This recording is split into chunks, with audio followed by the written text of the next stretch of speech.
loin. Bonjour, donc Ludivine Graffio, vous êtes présidente de l'Union laitière de la Meuse, donc la puissance invitante de ces assises. Vous êtes éleveuse à An-les-Juvigny, dans le nord du département, où vous dirigez une exploitation de 250 hectares avec 85 vaches laitières pour une production de 650 000 litres par an. Et donc, c'est l'une des 530 fermes de la coopérative. Alors, l'ULM a mené 3 enquêtes cette année. L'une auprès des éleveurs, l'autre auprès des transformateurs et la troisième auprès des différents acteurs de ce que nous avons appelé l'écosystème laitier, donc les vétérinaires, les marchands de matériel, d'aliments, les chambres d'agriculture. Et ce sont donc les résultats de la première étude menée auprès de vos collègues éleveurs et producteurs que vous venez nous restituer aujourd'hui. Alors pour commencer, quels chiffres clés ressortent de cette étude, mais avant de parler de l'étude, peut-être de la production dans la Meuse, combien d'éleveurs, quelle production sur les 12 derniers mois, quel litrage moyen, etc. Est-ce que vous pouvez nous préciser un petit peu les contours de cette activité ici en Meuse, hein? Tout à fait. Merci de cette introduction. Donc oui, voilà, avant de vous parler de l'enquête qui a été une belle réussite, je pense, l'important, c'est aussi de poser les chiffres de ce qui se passe actuellement. Alors, on va prendre actuellement l'ULM, parce que l'ULM, c'est pas que la Meuse, comme vous avez pu le voir dans le petit film d'introduction, et on a aussi des éleveurs dans les Ardennes, on a aussi des éleveurs bourguignons d'ailleurs qui nous font l'honneur d'être là aujourd'hui, et je les en remercie particulièrement. L'ULM aujourd'hui, c'est pas seulement donc des Meusiens, c'est en tout au 1er janvier. Alors je vous prends les chiffres de 2022 pour avoir une idée complète. C'est 538 points de collecte, 538 exploitations agricoles qui produisent du lait. Et ces points de collecte, ces fermes, sont menés par 1048 associés collaborateurs. Donc c'est 1048 chefs d'exploitation qui travaillent autour du lait. Alors ils ne sont pas seuls, on va le voir après sur la partie salariale, la partie bénévole, on l'a déjà évoqué tout à l'heure avec monsieur le préfet et avec d'autres. Voilà, ces fermes laitières ont produit l'année dernière 367 millions de litres de lait. Alors, les 538 exploitations, il y en a 465 qui sont en Meuse, c'est 86%. Donc quand tout à l'heure, Hubert vous parlait d'environ 900 fermes de polyculture élevage, c'est à peu près la moitié en polyculture élevage laitier en Meuse, 465. Alors, y a-t-il des producteurs qui n'adhèrent pas à l'ULM, oui, bien sûr. Isolés? Alors, il y a quelques producteurs isolés, peu en Meuse. Parce que quelques-uns quand même notamment sur les frontières, mais peu en Meuse, on a cette particularité-là au niveau de notre coopérative de représenter la quasi-intégralité des producteurs laitiers meusiens. Et c'est une situation un petit peu unique par rapport aux autres coopératives laitières ou aux autres industriels laitiers, OP, etc. Voilà, au niveau de la coopération laitière qui a été représentée par M. Lebar, c'est vrai que c'est une situation quasiment unique. Qui est issu d'une histoire, alors qui pourrait vous être contée si ce midi vous avez certains ont envie d'avoir l'histoire de l'ULM. On a notre directeur historique, on va dire, Monsieur Ezel, qui est là, et puis un de nos anciens présidents qui est là. Donc n'hésitez pas à leur demander, ils seront ravis de vous conter ça. Voilà. Ce qu'on voit, pardon, je vous interromps encore, c'est que les producteurs sont assez isolés dans leur exploitation, parce que 538 collectes pour seulement, si j'ose dire, 1048 associés et collaborateurs. Donc, ce sont des gens qui travaillent souvent seuls. Bah, ça fait quand même deux en moyenne. Oui. Ça fait quand même deux exploitants par exploitation. Oui. Et après, on va le voir tout à l'heure, mais il y a aussi une partie de bénévolat, une partie de salariat aussi pour les accompagner. Les éleveurs laitiers sont peut-être, alors si on peut reprendre ça, sont peut-être pour moi ceux qui sont le moins isolés dans l'agriculture, dans l'agricole, parce que finalement... parce qu'on ne compte pas la main-d'œuvre. On ne compte pas la main-d'œuvre. Parce que collaborateur, voilà, faut le préciser. Et on ne compte pas tout l'écosystème, comme vous en parliez, tout l'écosystème qui tourne autour de l'élevage laitier. Voilà, l'élevage laitier est un type d'élevage qui fait vivre le plus son écosystème autour. Alors, on a parlé des vétérinaires, des marchands d'animaux, des marchands d'aliments, etc. On fait travailler énormément de monde autour de nous. Si je veux continuer un petit peu sur la partie, sur les chiffres de l'année dernière, c'était 14 installations, pour reprendre un petit peu la thématique aussi de ce côté-là. 14 installations, on en a eu plus par le passé. L'année d'avant, on était à plus d'une vingtaine. Voilà. Par contre, ces 14 installations-là, c'est aussi l'année dernière Il va falloir que tu passes, Michael, parce que je suis trop loin, je crois. Merci. C'est 35 arrêts de production dans des exploitations. 35 arrêts, l'année d'avant c'était 22, l'année d'avant 30, on est toujours dans ces eaux-là. Mais 35 arrêts en 2022, ces fermes-là représentent 14 millions de litres de lait. 14 millions de litres de lait. C'est énorme. Pour une installation, il y a 2,5, voilà. 2,5 arrêts. On retrouve à peu près les chiffres donnés par M. Lebar avant. On n'est pas très loin de ça. Alors l'année d'avant, on avait un peu plus d'installations, un petit peu moins d'arrêts, mais voilà, en moyenne, on est à 1 pour 2, et c'est les chiffres nationaux en gros. Ça fait, entre ces arrêts-là et les arrêts des années d'avant, notre équipe, un petit peu plus jeune d'administrateurs, a repris la main il y a 3 ans maintenant.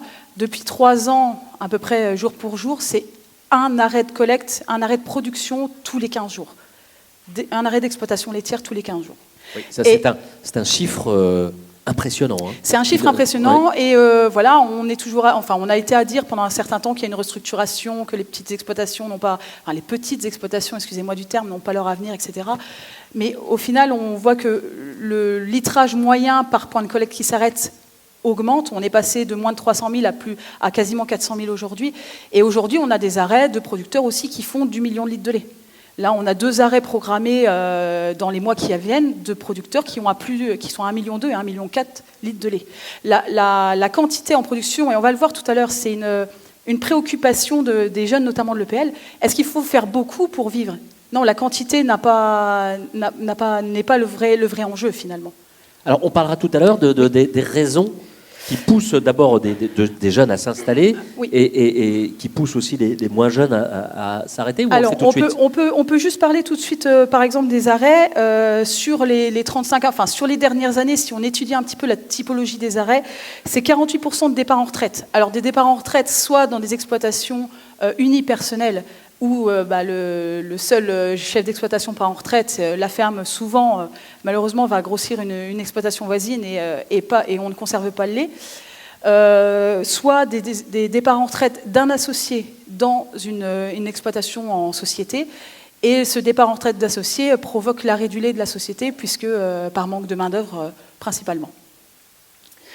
L'arrêt simple de la production en cours de carrière représente quand même 28%. Donc ceux qui arrêtent le lait pour se tourner vers autre chose. Voilà, pour se tourner vers autre chose. Alors ils se tournent vers l'agriculture ou ils changent complètement d'univers ? Là, l'arrêt total d'activité agricole, c'est un petit peu moins, ça doit être 7% quand même. C'est quelque chose qu'on voyait peut-être peu dans le passé, qu'on voit un petit peu plus. Mais là, les 28%, c'est vraiment, ils arrêtent la production laitière pour se concentrer sur la partie céréales souvent, voire avec un petit élevage allaitant, un petit, plus ou moins petit élevage allaitant à côté. Et alors pourquoi font-ils des céréales ? Je pense qu'on en a parlé, voilà, c'est moins contraignant. Je pense que le côté contrainte est primordial. La rentabilité est peut-être présente, et quand on parle rentabilité ou prix ou contrainte, on parle rémunération, forcément. Aujourd'hui, la rémunération horaire, si on veut dire ça, et on le pense tous en tant qu'éleveur laitier, elle n'est pas au rendez-vous. Aujourd'hui, un éleveur laitier, c'est 7 jours sur 7, c'est les traites. Alors même si on a des robots, on est quand même dans ces vaches. Je pense que les éleveurs robotisés ne vont pas me dire le contraire, sinon ça ne marche pas. Mais c'est énormément de présence dans l'exploitation, c'est tous les jours, c'est toute l'année. Les vacances, ça s'organise, mais on ne part jamais tranquille. Un éleveur laitier, je pense qu'il part tranquille, c'est qu'au fond de lui-même, je ne vais pas dire qu'il n'est pas éleveur laitier, mais c'est quand même très compliqué. Et tout ça fait qu'il y a une pression psychologique, une pression de contrainte, d'astreinte qui est terrible. Une charge mentale. Voilà. Une charge mentale. Oui, alors, une charge mentale, si on veut. Madame Graffio, pardon, mais il y a des jeunes dans la salle, et oui. Le but, c'est pas de les désespérer. On va éviter. D'abord, qu'est-ce qui est positif dans ce métier ? Qu'est-ce qui est gratifiant ? Et puis surtout, comment on peut faire évoluer les choses pour que ce métier soit un petit peu moins contraignant et que ces atouts ressortent davantage. Alors, on a interrogé les jeunes de l'EPL notamment. Oui. On y viendra tout de suite, après. Mais je pense qu'on est justement là pour ça aujourd'hui. On est là pour démarrer un projet. On n'est pas là pour l'ULM. On n'est pas là pour nos clients. On n'est pas là. On est là en tant qu'éleveur. On est là pour les éleveurs. On est là pour faire en sorte que demain on vive mieux de notre métier, que le bien-être de l'éleveur, ça devienne le centre d'intérêt finalement, et qu'on s'organise pour en offrir le plus possible à nos éleveurs et pour qu'eux puissent s'organiser pour l'avoir. On est là pour ça, on est là pour travailler pour ça. Et ce qui est important, c'est vraiment de faire un état des lieux aujourd'hui, de discuter, d'ouvrir des possibilités, d'ouvrir notre esprit aussi, et puis de pouvoir avancer sur le sujet pour la suite. Vous avez un credo, vous, là-dessus? Vous avez quelques idées forces On a quelques idées. On a fait travailler notre conseil d'administration, on a fait travailler les jeunes, on a fait travailler notre commission jeunes aussi. Et il y a quelques idées qui poussent. Après, il faut aussi que... On ne peut pas être tout seul. C'est pas, si on voulait faire un truc tout seul, on ne ferait pas ça. On resterait dans notre salle de réunion à Bras-sur-Meuse où on irait en séminaire à droite à gauche. On le ferait nous-mêmes. On ne veut pas le faire tout seul parce qu'on n'est pas le centre du monde. D'accord ? Il y a d'autres acteurs qui tournent autour de nous aussi, qui ont intérêt que la filière laitière, que les producteurs laitiers continuent de vivre tout simplement et continuent de produire. Donc c'est vraiment l'intérêt qu'on se mette tous ensemble et c'est ce qui rend un peu ces assises un petit peu uniques. Je ne sais pas s'il y a eu d'autres exemples de ce type-là en France vraiment sur le métier du lait, sur une filière et une zone géographique donnée. Alors que dit votre enquête sur ces 14 installations? Quelles sont les motivations? Qui sont ces nouveaux producteurs? Allons-y sur l'enquête. Pour vous donner quelques chiffres sur l'enquête. L'enquête, c'est 306 réponses sur nos... alors, on était à 538 au début de l'année, on est un petit peu moins aujourd'hui. Sur, en gros, 520 exploitations laitières aujourd'hui, c'est 306 réponses. Donc, c'est 57% de réponses. C'est un taux de réponse qui est quand même... quand même très acceptable et duquel on peut sortir des enseignements et qui est assez intéressant. Je tiens à remercier les éleveurs qui ont répondu. Alors certains sont dans la salle et j'espère que tous les éleveurs qui sont dans la salle ont répondu. Et je tiens à remercier aussi notre équipe de techniciens avec leur responsable Olivier Catros parce qu'ils ont fait aussi un travail de faire remplir les enquêtes qui est assez importante et c'est tout l'intérêt d'avoir des techniciens sur le terrain. Voilà, les questions, c'est une enquête qui a été assez courte, on n'a pas voulu non plus que les éleveurs aient besoin de 2 heures pour la remplir. L'enquête, c'est 12 questions. L'intérêt principal, c'est de savoir dans 5 ans, dans 10 ans, où vous vous situerez en production laitière. C'était vraiment faire un état des lieux, parce qu'on dit tous que ça va baisser, mais quand on se met autour de la table pour dire de combien, on a tous des hypothèses, mais aucune vérification. Et c'est aussi de voir pourquoi. Quelles sont les raisons? Qu'est-ce qui motive les producteurs? Qu'est-ce qui les dérange? Qu'est-ce qui les fait arrêter? Et d'avoir aussi une idée de la structure justement en main-d'œuvre bénévole salariale. Donc on va peut-être attaquer par les chiffres clés, puisque c'est ceux-là qui nous intéressent, j'ai envie de dire. Les perspectives dans 5 ans, dans 10 ans. Il clique. Merci, Mickaël. Encore. On va commencer dans 5 ans. Donc on a posé une question aux éleveurs en disant, voilà, dans 5 ans, où vous vous situerez? Est-ce que votre production, on parle de la production en litrage, ça sera une augmentation, une stabilité, une diminution ou un arrêt? Donc, on estimait tous qu'on continuait à être en cours de diminution, et c'est vrai, on a quand même 13% de producteurs qui souhaitent arrêter d'ici 5 ans. On a quand même une belle plage sur la stabilité, 66%, et un petit peu d'augmentation quand même, 12%. Mais ces 13% d'arrêt, ça représente 48 millions de litres de lait en moins dans 5 ans. Oui, c'est ce que disait monsieur le préfet. Voilà. Apparemment, a priori, comme ça, quand on regarde les chiffres, il n'y a pas lieu de s'inquiéter. En réalité, il y a quand même un petit peu lieu de se poser des questions. Les chiffres qui ont été donnés là, sur l'évolution du nombre d'exploitations et du nombre d'agriculteurs effectivement, qui baissent drastiquement depuis au moins les débuts des années 2010, même avant, étaient compensés par l'augmentation de production de chacun. Mais ça, c'est fini. Depuis 2 ans, c'est fini. Ça ne marche plus comme ça. Il y a toujours des projets, et on va le voir après, il y a des raisons d'espérer, il y a des projets, mais il y a aussi beaucoup de gens qui veulent continuer sans forcément augmenter, et les 12 qui souhaitent augmenter, ils ne compensent pas les 13 qui souhaitent arrêter. Ça ne marche plus comme ça. Et ce qui est aussi très impressionnant, c'est de voir les chiffres dans 10 ans. Parce que là, on n'est que dans 5 ans, et c'est que 48 millions de litres de lait en moins. Dans 10 ans, c'est 27% des éleveurs laitiers qui souhaitent arrêter. Alors je crois qu'il y a la moitié des producteurs qui ont plus de 50 ans. Ceci explique peut-être cela. Oui, on va le voir après sur la structure de l'âge, mais oui, effectivement.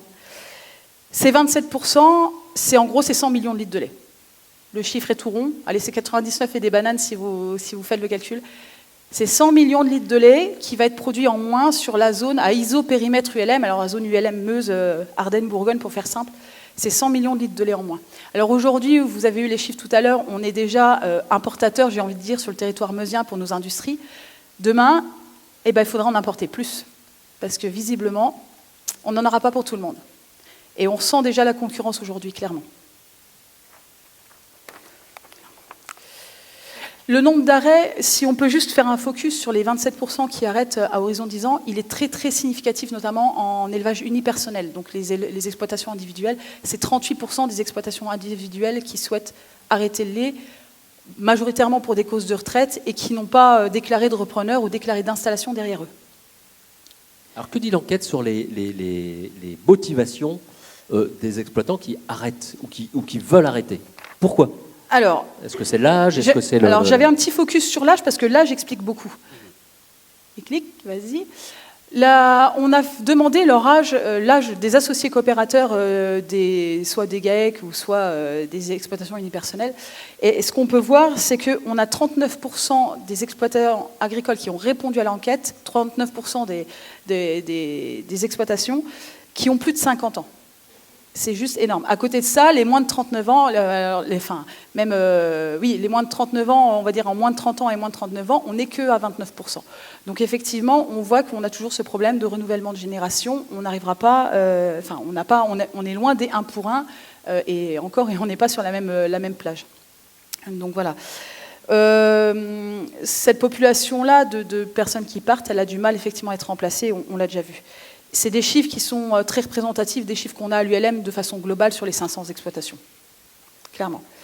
Cette problématique-là de départ, c'est vraiment la première problématique d'arrêt du lait, finalement. C'est la main-d'œuvre, c'est alors le nombre d'exploitants, forcément, et derrière, la main-d'œuvre qui va avec. Donc la difficulté à recruter? La difficulté à recruter. On parlait tout à l'heure, je crois que c'est monsieur le préfet qui en parlait, de la main-d'œuvre bénévole. La main-d'œuvre bénévole, il y a 58% des exploitations qui ont répondu qui ont de la main-d'œuvre bénévole. Et cette main-d'œuvre représente en moyenne 23 heures de travail par semaine. Donc c'est-à-dire qu'on pourra embaucher un certain nombre de salariés quand même sur nos exploitations. D'accord ? Alors je tiens à remercier tous nos retraités qui gardent une activité, et il y en a aussi dans cette salle, parce qu'effectivement aujourd'hui c'est quelque chose qu'on voit assez fréquemment, c'est l'éleveur dont le papa, la maman est encore présent sur l'exploitation, et le jour où les parents ne peuvent plus suivre, souvent pour des envies de santé, enfin des ennuis de santé ou voilà, et bien la production laitière s'arrête puisqu'il y a un manque de main-d'œuvre dans l'exploitation. Et dans ces 300 fermes qui ont répondu, il y a 52% de présence de salariés, 192 salariés, ça fait en gros 1,2 salariés par exploitation qui ont répondu. Mais voilà, il y a des vraies inquiétudes et des vrais a priori autour aussi de la gestion de la main-d'œuvre salariale. C'est un métier qu'on n'apprend pas à l'école, enfin, à moins que... ça fait longtemps que je suis sortie de l'école quand même, mais à moins que les jeunes me disent le contraire, mais c'est un métier qu'on n'apprend pas à l'école d'agriculture, d'aide manager. On est d'accord ? Et pourtant, on n'est pas manager, on n'arrive pas en prenant quelqu'un, en disant tu fais ça, ça, ça. Ça peut marcher un temps, mais il faut vraiment que la personne en face soit bonne patte. Il y a un vrai a priori autour de la gestion de la main-d'œuvre, sur la rémunération, forcément. Beaucoup voient le fait que tiens, on paye plus nos salariés que nous on se retire d'argent pour vivre. Il y a peut-être aussi d'autres choses dans la rémunération éleveur, mais ça, c'est encore autre chose. Mais il y a aussi sur le management, sur le recrutement, sur la motivation des salariés, sur la formation. Et ça s'apprend. Et au jour d'aujourd'hui, on est trop peu formé sur le sujet et on souhaite trop peu se former aussi. Il faut aussi faire notre autocritique. On souhaite peut-être trop peu se former. Ça, c'est une problématique que rencontrent beaucoup de secteurs. Tout à fait. Il y a un aggiornamento, une remise à jour de nos logiciels à faire. Tout à fait. Et vous n'êtes pas les seuls. Voilà, de ce côté-là, il y a une problématique. Il faut arriver à attirer aussi les salariés. Alors, on est dans les mêmes problématiques que les industries. On est dans plein d'autres problématiques, dans les mêmes problématiques que d'autres secteurs d'activité où aujourd'hui, attirer le salarié, c'est quand même pas forcément ce qu'il y a de plus facile. Alors l'âge, la main-d'œuvre, est-ce qu'il y a d'autres raisons à cette désaffection ? Alors, il y a une troisième problématique qui est apparue, et où on en parle beaucoup, entre administrateurs au conseil, c'est le ras-le-bol administratif. C'est-à-dire qu'on a des éleveurs qui arrêtent parce qu'ils en ont marre des cahiers des charges, ils en ont marre des contraintes, ils en ont marre qu'on leur tape sur le dos pour la PAC, pour l'environnement, pour ceci, pour cela. Tout ça est plus en adéquation avec la rémunération qui se tire, avec leur organisation, etc. Et ils en ont ras-le-bol, ils arrêtent. Et ça, c'est vraiment quelque chose qui ressort plus fortement que ce qu'on pouvait penser dans nos enquêtes. clairement. C'est ce qu'on appelle l'inflation normative, l'état profond. Alors, Peut-être. la Première ministre a lancé les chantiers ou le ministre de l'économie, de la simplification. Vous y croyez? Parce que ce n'est pas la première fois qu'on en appelle à...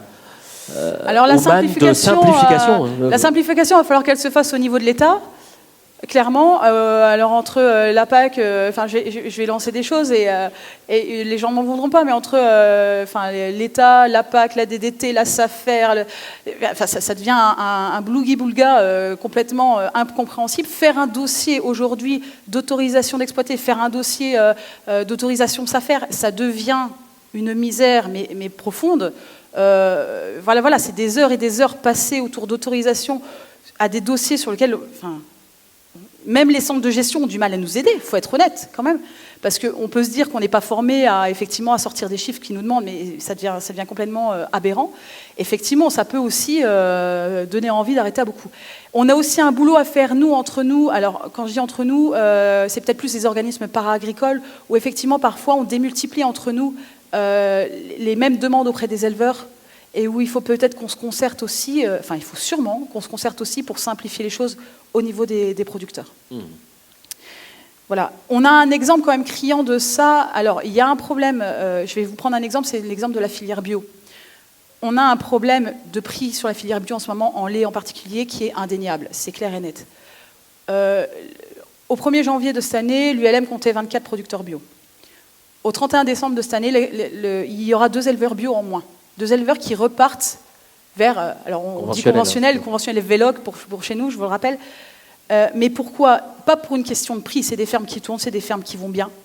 Pour une question de ras-le-bol administratif qui traîne depuis déjà plusieurs années et où les éleveurs, ils balancent un cahier des charges en disant voilà, c'est tout, c'était pourtant des fondus de bio, c'était des gens qui étaient intéressés, qui voulaient y aller, et c'est des gens qui abandonnent, qui se désengagent de la filière bio par contrainte administrative, clairement. Et on en a qui arrêtent complètement la production laitière par ces contraintes. Donc on a un vrai travail à faire là-dessus. Producteurs au bord de la crise de nerfs administrative. Voilà, c'est ça. C'est ça. Mais bon, avec tout ça, on a aussi quelques raisons d'espérer, et c'est ce qu'on a aussi essayé de demander dans notre enquête quand même. Oui, il y a ceux qui s'installent. Pourquoi? Alors, il y a ceux qui s'installent et il y a ceux qui ont des projets. Aujourd'hui, on a posé la question, est-ce que vous avez un projet d'investissement dans l'exploitation laitière? Vous avez vu qu'il y a 66% de stabilité et 12% de projets d'augmentation. Souvent, les projets d'augmentation ne se font pas sans investissement, mais même la stabilité ne se fait pas sans investissement. Et, vas-y, clique. Parce que je tiens ça, mais ça ne sert à rien. Donc, on leur a demandé qui avait des projets d'investissement dans leur exploitation laitière. Donc, en moyenne, c'est 34% des exploitations laitières qui ont un projet d'investissement. Alors, je vous ai mis là un petit tableau qui représente le pourcentage d'un projet d'investissement en fonction du nombre d'associés de l'exploitation. Alors, on va peut-être oublier les 5 et 6 associés par exploitation, puisque effectivement, ce n'est pas très représentatif à une exploitation chacun. On est tout de suite à 0 ou à 100, si je connais bien mes maths. On va prendre les quatre premières catégories, donc 1, 2, 3, 4 associés. Et ce qu'on voit, c'est qu'effectivement, plus il y a une dynamique de nombre d'associés finalement dans l'exploitation, plus on a tendance à avoir des projets d'investissement. Donc ça, c'est quand même quelque chose d'intéressant. Par contre, on a aussi posé la question sur la typologie finalement de l'investissement en disant voilà, quelle est la raison de l'investissement. C'est ça qui est intéressant. Est-ce que c'est une volonté d'augmentation pure et dure? Est-ce que c'est autre chose? Alors, il y a une volonté d'augmentation de production pour augmenter le chiffre d'affaires. Il y a une réelle volonté là-dessus. Mais il y a aussi quelque chose qui ressort très fortement, c'est la volonté d'améliorer les conditions de travail. Voilà, les conditions de travail de l'éleveur, les conditions de bien-être de l'animal qui aussi ont un impact sur les conditions de travail de l'éleveur en général. Et tout ça en passant par la modernisation. On a parlé de robotisation tout à l'heure. Entre autres, ce n'est pas la seule cause, mais entre autres. Donc il y a quand même des projets, il y a encore des projets, il y a encore des gens qui ont envie et qui ont envie d'avancer. Et pour ça, il faut des jeunes. Alors justement, on va peut-être terminer par cette enquête que vous avez menée auprès des étudiants. D'abord, quels étudiants et que disent-ils? Alors, on est parti du constat que dans notre enquête, on a demandé est-ce qu'il y avait des jeunes qui voulaient s'installer dans votre exploitation. Alors, il y a eu des je sais pas, il y a eu des non, et il y a eu quand même 65 déclarations, entre guillemets, oui, il y a un jeune qui va s'installer sur mon exploitation. Donc, c'est 65 installations prévues, donc c'est des jeunes qui sont motivés par le lait et qu'il va falloir vraiment accompagner aussi. Mais par contre, ces jeunes, Et c'est là où on a fait le travail, Marcelin en l'occurrence a fait le travail avec les jeunes de l'EPL. Ils ont des projets, ils ont de l'envie, mais pas à n'importe quelle condition. Aujourd'hui, je pense que les jeunes, ils n'ont plus envie de travailler comme leurs parents ou leurs grands-parents. Et on va être honnête. Donc il y a eu un petit travail de fait il y a, je sais pas, 15 jours, 3 semaines, je crois, avec la classe à l'EPL. Donc la classe de première année de BTS, si je ne me trompe pas. Voilà, vas-y, passe. On leur a demandé les points positifs, les points négatifs. Est-ce qu'ils avaient des idées pour l'exploitation agricole de demain et pour la filière laitière de demain? Et ce qu'on retrouve est assez symptomatique du reste de l'enquête. On retrouve des mots comme quand on leur demande quel est le mot qui symbolise pour vous la production laitière, la filière laitière. C'est les mots qui sortent, c'est difficile. Les mots qui sortent, c'est contrainte, c'est temps de travail. On revient toujours à ça. C'est le prix. Et ce mix temps de travail et prix qui, quelque part, est derrière, il y a le côté rémunération. Donc voilà, il y a aussi, dans ce qu'ils ont exprimé, il y a la pression sociétale. Et on revient un peu aux contraintes administratives et la pression sociétale qui voit peut-être encore plus que nous sur les véganes, les L214 et compagnie, l'environnement, l'entourage des fermes. Quand on parle d'entourage des fermes, c'est l'entourage proche, c'est les gens qui habitent dans les environs, dans les villages, et qui sont de plus en plus pressants sur la façon de fonctionner des fermes et qui ont toujours le plus leur mot à dire sur notre façon de fonctionner. Et ça, c'est quand même embêtant. Les contraintes, donc on a dit réglementaires, papier. Alors, j'ai envie de dire, je viens d'en parler sur la partie contrainte administrative. Alors les jeunes, il ne faut quand même pas oublier que être chef d'exploitation, c'est avant tout être gestionnaire, donc il ne faut pas quand même l'oublier. Mais effectivement, il faut la rationaliser. Mais il faut savoir le faire. Et il faut que nous, on le fasse de notre côté, et il faut qu'en tant qu'éleveur, on le fasse aussi en tant qu'agriculteur. Alors je note que vous n'êtes pas en mode « c'était mieux avant, c'est ça le jeune qui ne veulent pas travailler ». Vous dites des a priori justifiés. Oui, aujourd'hui, vous les bien comprenez. sûr.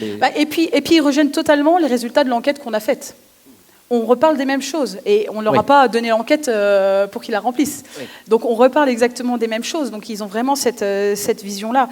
On a des jeunes, et quand on dit c'était mieux avant, alors on a aussi les jeunes, ils ne veulent plus travailler. C'est pas vrai. Ce qui ressort de cet échange, c'est des jeunes qui ont envie de travailler. C'est des jeunes qui sont prêts à travailler 7 jours sur 7. C'est pas le souci. Le souci, c'est de rationaliser et d'avoir une vie sociale à côté, et c'est ce qu'ils ont exprimé, clairement. C'est d'avoir un équilibre certainement, vie pro, vie personnelle, peut-être plus équilibré que ce qu'ils ont pu voir. Pour beaucoup qui sont fils d'agriculteurs, qu'ils ont pu voir chez leurs parents. Il y a des solutions, on le verra après dans le débat. Voilà, il y a des solutions. Il y a du positif derrière tout ça. Et notamment, quand ils parlent de production laitière, les jeunes... Tu peux cliquer, vas-y. Les jeunes, ils parlent de passion, et c'est vrai que, je crois que c'était Guy Lebars tout à l'heure qui en a parlé, le métier d'éleveur laitier, c'est un métier avant tout de passion, c'est la passion de l'animal, c'est la passion de la technique, c'est de la passion de la technologie aussi pour certains, et c'est tout ça qui fait qu'on est éleveur laitier. Il y a les mots courage, il y a les mots motivation qui sont sortis aussi beaucoup, a priori, chez vous. Et c'est vrai qu'il en faut. Alors, le courage, c'est certainement une valeur très, très positive. Il ne faut pas que le courage mène non plus à la démotivation par la suite, par trop d'investissement aussi. Il faut vraiment trouver cet équilibre-là. Vas-y, Michael. Il y a sur le côté, si on leur a demandé un peu des solutions ou des choses par lesquelles ils doivent passer pour la production laitière, on a retrouvé les côtés investissement, on a recruté le côté robotisation. Alors je vais rebondir sur ce que disait M. Lebars tout à l'heure aussi. À l'ULM, c'est 28% du lait en 2022 qui était produit par des exploitations à traite robotisée. On ne parle pas d'alimentation robotisée, là on parle que de la traite, mais il y a d'autres choses, il n'y a pas que la traite, il y a la robotisation de l'alimentation, il y a la robotisation du raclage, etc. Et c'est vrai que ce côté-là apporte un confort de vie non négligeable. Ne correspond pas à tous les éleveurs et tous les élevages, mais apporte un confort de vie qui est important. Vas-y, Michael. Il y a le côté main-d'œuvre qui est ressorti aussi chez ces jeunes-là. Organiser la main-d'œuvre, avoir de la main-d'œuvre, la gérer, etc. Pouvoir s'organiser autour de ça. Forcément, le côté rémunération est sorti, mais ce qui est sorti le plus, finalement, c'est vraiment le côté vie sociale et vie sociétale. Un mot quand même sur ce mot qui est important, la rémunération. Oui. On peut bien gagner sa vie en étant producteur de lait. Est-ce que c'est vrai? Est-ce qu'il faut le dire? Alors, oui, on peut gagner sa vie.